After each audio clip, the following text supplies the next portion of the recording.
국정원은 2차 북미 정상회담 이후 북한이 대외적으로 대미 상황 관리를 위해 메시지 수위를 조절하면서 내부적으로는 협상 과정과 회담 결과를 평가하며 대응 방향을 모색하고 있다고 보고했습니다.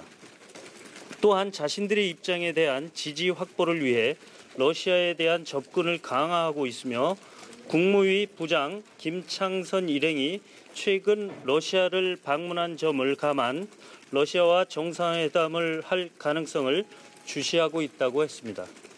2018년 7월에 일부 철거했던 동창리 미사일 발사장 시설에 대해서는 북미 정상회담 전인 2월부터 외형 복구에 착수하여 공사를 대부분 완료하였으며 현재 보수 작업을 진행 중이라고 보고했습니다. 영변 5메가와트 원자로는 지난해 말부터 가동이 중단된 상태이고 재처리 시설 가동 징후도 없으나 우라늄 농축 시설은 정상 가동 중인 것으로 판단하고 있다고 말했습니다. 한편 어제 한 언론에서 보도한 북핵 리스트와 관련해 국정원은 어디서 나온 것인지 알지 못한다. 정부가 파악하고 있는 것과 차이가 있다고 답변하였습니다. 다음에는 제가 북한 내부의 군과 정치 행사에 대해서 말씀드리겠습니다.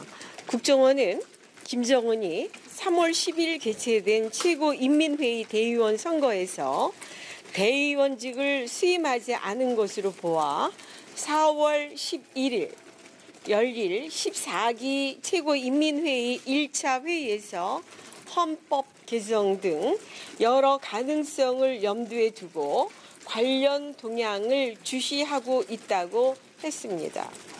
북한은 3월 25, 26일간 김정은 참석하에 5차 중대장 중대정치지도원 대회를 개최했는데 이는 2013년에 이어 김정은 집권 이후 두 번째 열린 것으로 군심 확보와 사상 무장 강화가 목적이라고 평가를 했습니다.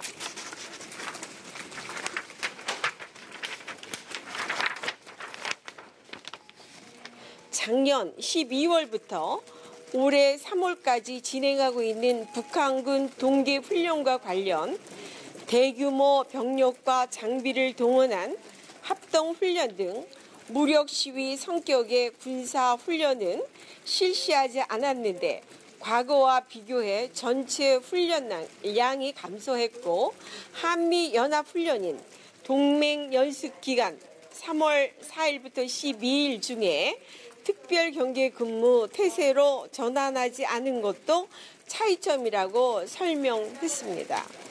올해 들어 북한의 식량 사정 악화 징후가 있으나 아직까지 대량 아사자 발생은 없고 시장에서 곡물 가격도 안정세를 유지하고 있다고 보고도 있었습니다.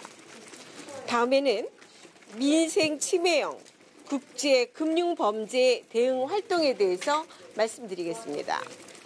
국정원은 최근 5년간 외국인이나 외국 회사가 국내에서 저지른 금융범죄 사건 85건을 적발했는데 2015년 14건에서 지난해 27건으로 증가하는 추세이며 올해는 벌써 3월 현재까지 13건을 적발했다고 보고를 했습니다.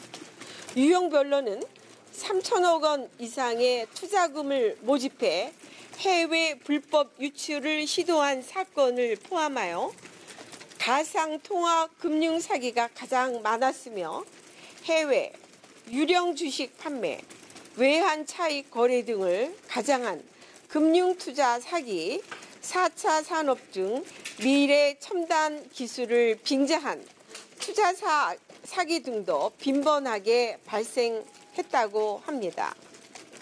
최근 국제금융범죄로 인한 일반 국민들의 피해가 증가하고 있어서 검경 등 유관기관과 공조를 강화하고 외국 정보 수사기관과의 협력을 추진하는 등 적극 대응하고 있다고 밝혔습니다.